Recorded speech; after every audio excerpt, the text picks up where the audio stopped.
Today we're going to install the dash-mounted choke control kit on a 1947 knucklehead replica by V-twin. It's also, with some modification, can be used on earlier years, and the instruction sheet will cover those. The kit comes with a number of components, an outer cable casing, an inner cable, a cable bracket that attaches to the carburetor, a choke rod and a choke rod actuating arm, and necessary hardware, grommets, and depending on how, what model you're actually going to install it on. I've prepared the motorcycle beforehand by removing the dash cover, the fuel tank, the choke plate and choke rod, just to make this go a little easier for us. So we'll begin by replacing the choke shaft with the one supplied in the kit.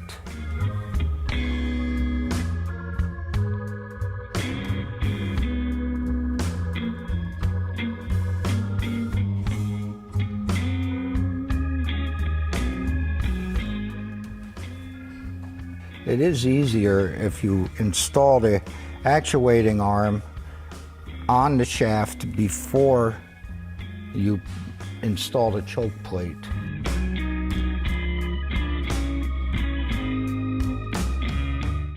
Because there's a detent ball, and it's much easier to put it together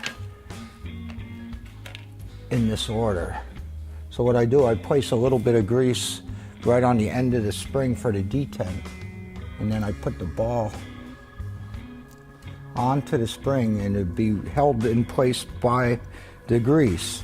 Then you use your detent, your actuating lever. You put it on there, push the ball into its recess, and then find the center and install the shaft into the lever. And at this point, you don't put the screw in, you leave it loose on the shaft. And now you can put the choke plate in.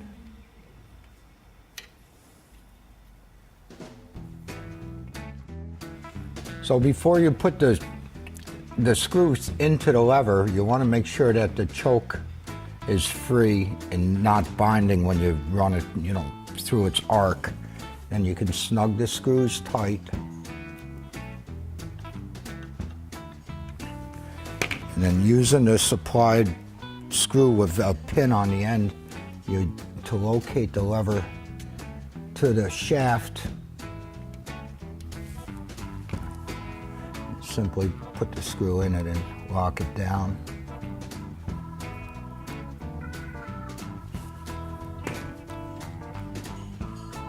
It feels good to me.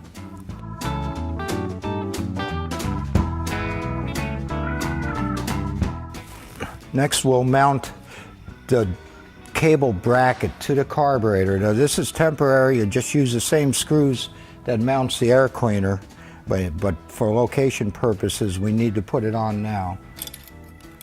Now I'll install the supplied dash mounting stud.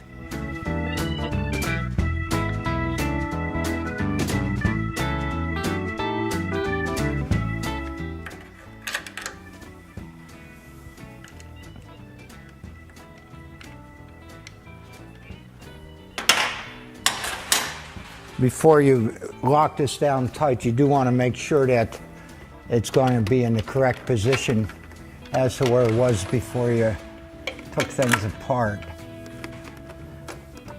And next, we'll install the cables.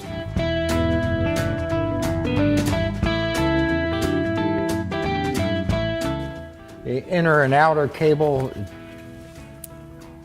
The easiest way I've found to do it would be to start the inner cable through the mounting stud and then start the outer cable over that.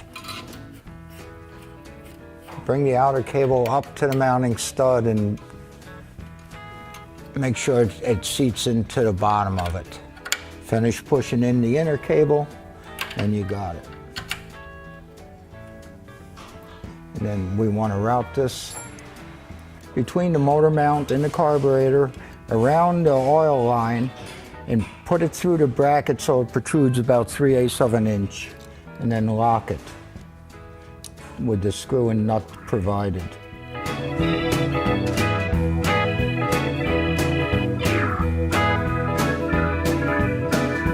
Next, I'll install the cable block. So you pass it so it goes through the cable, or the cable goes through the block with the screw up. Simply goes through the actuator arm and then install the carter pin to retain it.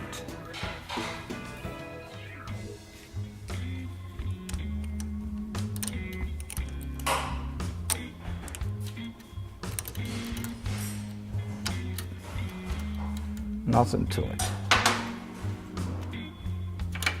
Okay, now we're going to make sure the choke is fully open and the cable actuator is bottomed in its bore, and we'll just slightly tighten the cable block.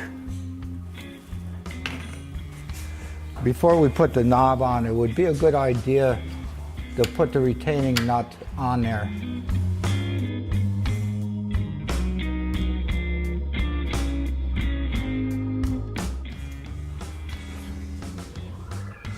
To help, keep everything straight and true.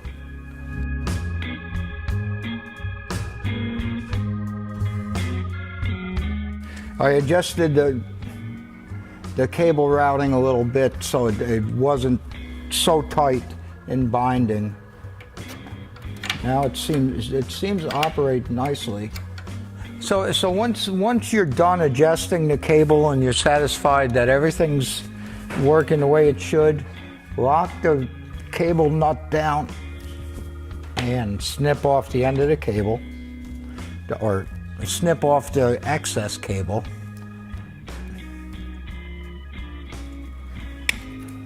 So here we are, bike's all back together. Choke operates quite nicely, very convenient.